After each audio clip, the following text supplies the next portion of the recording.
Good morning, everyone. Thank you for joining us for another amazing episode of Executive Insights, where every week we answer 4 uno, dos, tres, cuatro business questions. 3 from various levels of your business journey and 1 personal question from a business owner. Today we will be speaking about my favorite topic of all topics in the world of business: profit first thinking, understanding your cash flow, profit margins, and sustainability.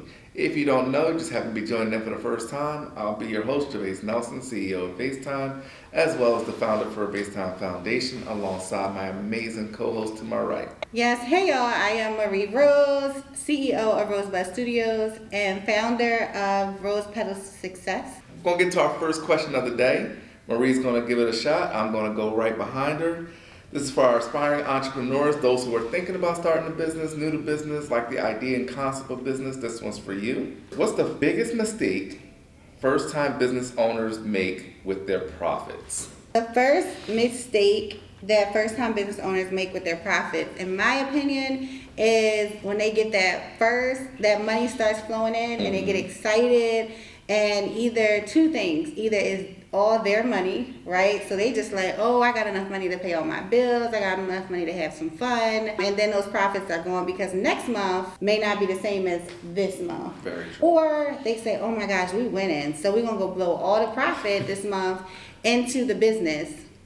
And the next month we have 0. I think the biggest mistake is just not holding it.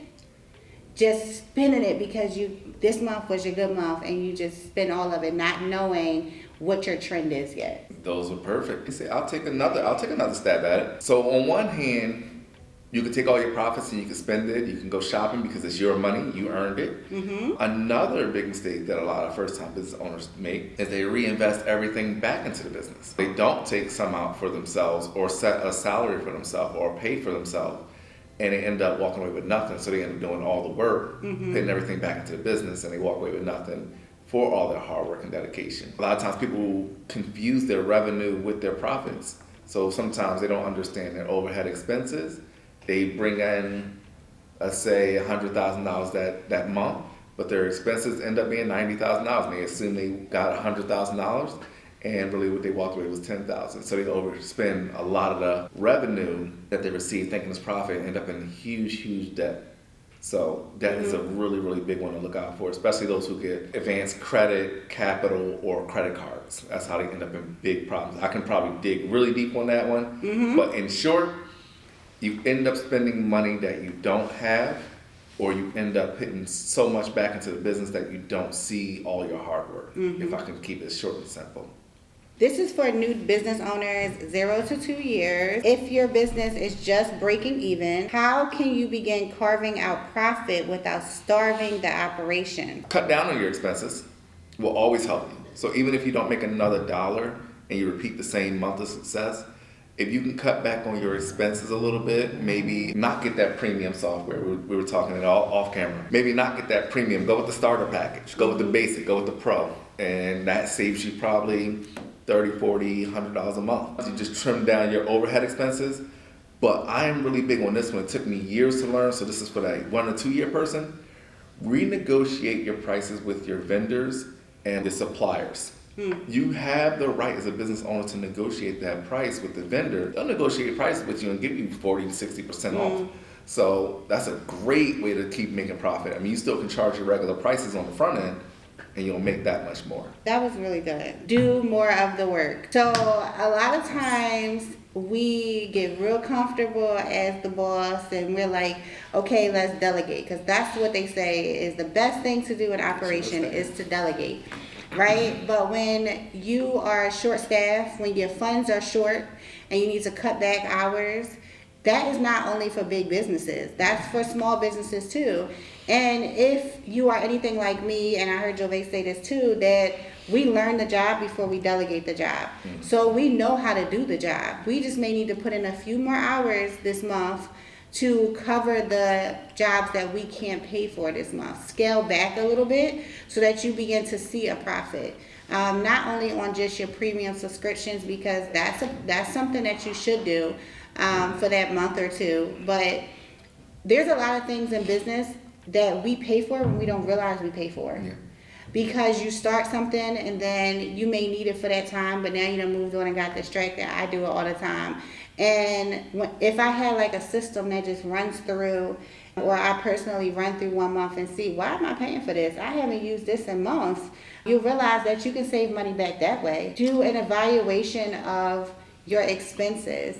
Things that we think we need that we really don't need, but we keep it there because one day it worked and it may work again in the future. But put in more hours as the business owner to take on some of that money that you're paying out instead of trying to hold on to people. I've been there. I say all the time, like, I've had a staff of, I went from 1 to 19 in 60 days. I went from 19 to 1 and very fast because I realized I had so much staff. I was like, I'm struggling to pay all of these people, but I'm not paying myself. And if I just take away 2 of those people, I'll be able to pay myself. And I mean, I was paying really good. But I was struggling to do so. So that took me putting in some hours. That took me cleaning my buildings. You know, I had to do what I had to do, and it helped me come from underwater. Question number 3 for our established business owners, those in the scale-up phase, been in business for a while, just looking for some fresh ideas or hear something new that maybe you overlooked. Question number 3 is, what strategies help you consistently monitor or project your margins while scaling substantially? For me, because I know if it's out of sight, out of mind for me, I don't see it. Everything is good. So if I never see anything, it's good. So for me, I have to have systems in place. Like, I have to have an invoice system where I put all my invoices and I can see up top what my numbers are. I can't tell you right now what the number is, but I guarantee you if it dropped below a certain number, I know, like, subconsciously what my margins are. So that system helps me. My CRM system helps me keep track of my customers and my messages. So as we grow, everything grows. Our customer base grows, how many people we need to engage with on social media. Sometimes you can forget about the people who you started with. Those customers that are your community, right? That they were there from the beginning. So for me, having systems in place where I can constantly remember that, I have something in my system now that sends happy birthday texts to all of my customers. Did you get one from me? I did not. But what? You must didn't put your birthday. I probably didn't put my birthday. He didn't put his birthday in, y'all. But so many people, so everyone gets a birthday text and it feels personalized. Right? I promise it reminds me of you every time I see you say thank you because I sent you a birthday text. But like personalized, so the customer feels like you're talking to them, which is a good thing because when they reply back, I reply to them because it makes me think of them and maybe I saw something that I can offer a service. So as I scale, what keeps me on top of my margins and aware of my margins as I scale is having systems in place that can send me automations and keep me engaged. I kind of alluded to it with the bookkeeping. What that allows me to do with the bookkeeping, not so much even on the expensive part, but it allows me to identify where am I generating the most revenue, which allows me to then say, okay, I'm going to prioritize those jobs because those jobs bring me in the most profit margins. So just being aware of breaking down your jobs to say, this one cost me this much in material, this one cost me this much in this thing, or this one cost me this much in labor. Which one brings you in the most margin? And if you're on top of your books and on top of your numbers, you already know all back. So if you know, like, all right, this particular thing brings me in a lot of profit margin, I'm going to push this job. So if I get 20 of these jobs a year, I'm going to make this much, not in revenue, but definitely in profit. So while some people chase the revenue, absolutely get your revenue dollars, but don't forget about that profit. I can have, for every 5 services that bring me in great revenue, I have probably 3 that bring me in fantastic margin. And I try to push them equally as hard.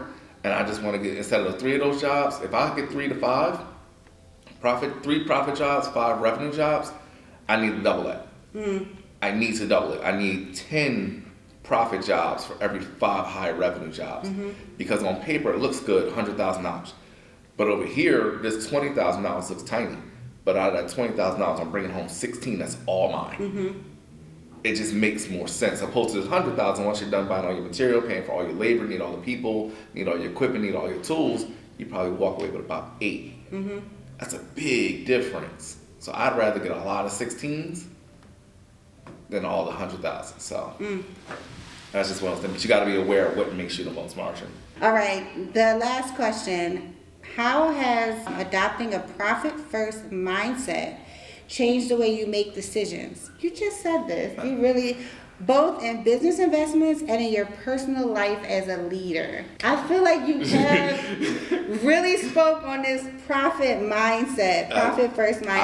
I love this question. I wasn't joking. This is my favorite question because I live by this every single day. Business-wise, I'm always aware of my numbers, so I budget with discipline. I will buy the starter or the pro package opposed to the premium. I'm aware. Do I need this? Can I do without this? I'm very, very disciplined on that. I won't overspend on anything because I know 30, 60, 90, 120 every month adds up.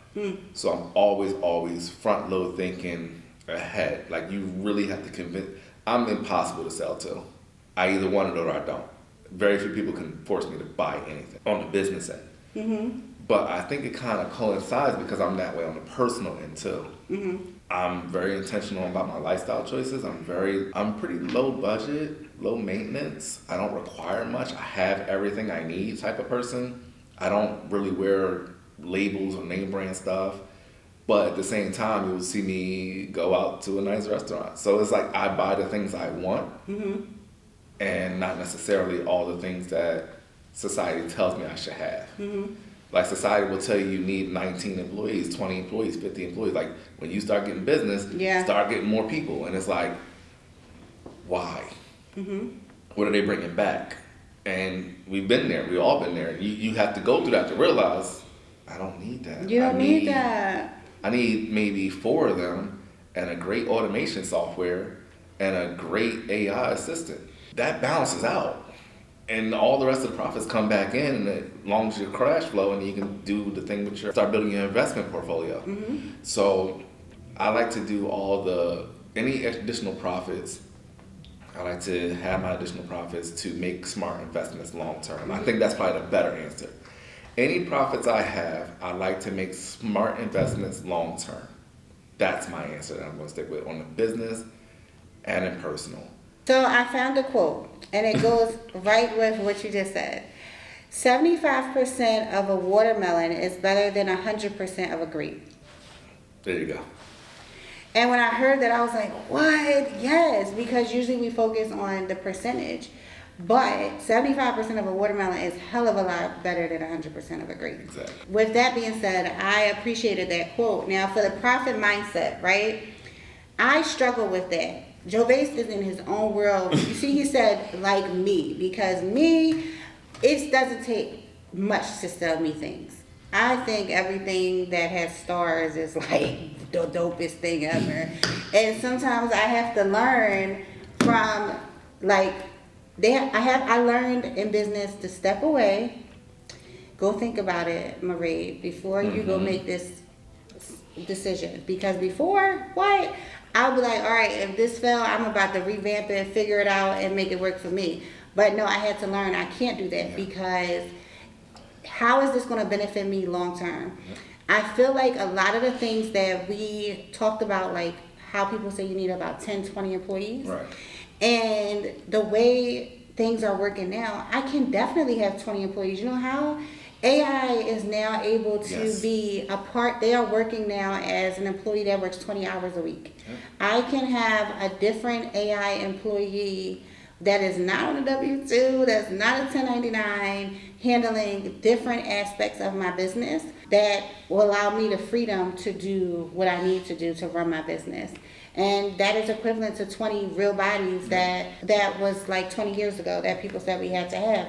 And I feel like because people have been being paid to give this type of advice, the point of the advice is for you to continue to pay them for more advice. So they're not necessarily going to give you the advice that works because how would they get paid? Yeah. How they get paid if we're here to give you real advice on our experiences and what works for us. And I'm telling you right now, I'm working with AI because I want to get my emails open. I want people to feel like they're talking to me in my DMs. but I'm not able to talk to every person. But I want them to feel like they're talking to me, and if you keep talking to it, eventually you will get It me. takes your personality. So that is where I am in regards to having a profit mindset. I am lowering my expenses of putting money into old school practices and being okay with growing, educating myself to develop and be able to operate off of more automated place. How many people actually watch these episodes and take in the information? You know, our views should literally be thousands because we give all of the information for free. We're not benefiting off of this. We actually love it. This is our passion. So we share real experiences, our real steps that we're going through. They're actually watching our businesses grow, watching us grow through this podcast. But people aren't tuning in. And the reason they're not tuning in is because we're not running a million Instagram ads and making it a business to sell fake information. Because if we could literally answer these questions and leave the question incomplete, the answer incomplete, and say book a consultation. Right. We could, you know, Absolutely. but at the same time, we don't do that. We go fully Dangle a carrot. answering. Yes, we answer the full question and give the information and tell them if you want something further than that, feel free to book with us. But at the same time, we still not going to hold back then either. And honestly, you don't even have to book with us. Send us a question and we're going to answer it live anyway. Everything we talk about here is from our real life experiences as business owners. Even though what we say may apply to your business or your situation, we want to make sure that it applies directly to you. So please schedule a consultation with either myself or Jovace so that we can make sure the information applies to your business. That was perfect. Thank you. Any final words, shout outs, plugs, or anything before we close? No. All right, I'm gonna let you off then. I'm not gonna let you say. I'm not gonna throw it out there. You don't want to say it. I want to say it. Oh, no. Next episode, y'all. Next episode. All right. Tonight. Today we got to talk about my favorite topic, which was profit first thinking. As you see, I got really animated when we started. Next week we get to talk about Marie's favorite topic, community over competition. Oh, I love Building it. networks, alliance, and support systems. Oh, I love this. I love it. So y'all need to tune in because I'm excited. All right. You can follow us on Instagram at executiveinsights_.